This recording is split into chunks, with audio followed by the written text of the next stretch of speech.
Welcome to NSTV news. నా పేరు ప్రతిభ. బులెటిన్లో ముందుగా హెడ్లైన్స్ చూద్దాం. సారంగపూర్ వ్యవసాయ మార్కెట్ యార్డ్లో పిఎస్సిఎస్ ఆధ్వర్యంలో నిర్వహిస్తున్న కొనుగోలు కేంద్రాన్ని సందర్శించిన కలెక్టర్ ధాన్యం తూకం, లోడింగ్ ప్రక్రియను స్వయంగా పరిశీలించారు.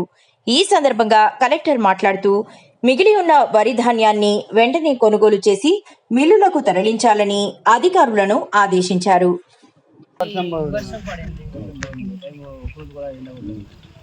లాస్ట్ 15 డేస్ నుంచి ఒక రోజు కూడా ప్రాపర్గా ఎండలేదు.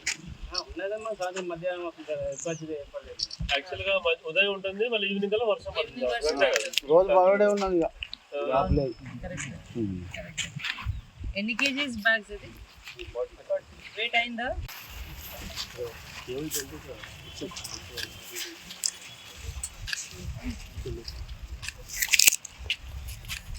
ఇది కప్పలే కప్పినా కింద, ఇది కిందది పైన తీసేసారా? అది బ్యాగ్స్ లో రెడీ ఉంది వెళ్ళడానికి. ఎప్పుడు ఇది కుప్ప తయారైంది? ఎన్ని రోజులు పడింది ఇది కుప్ప?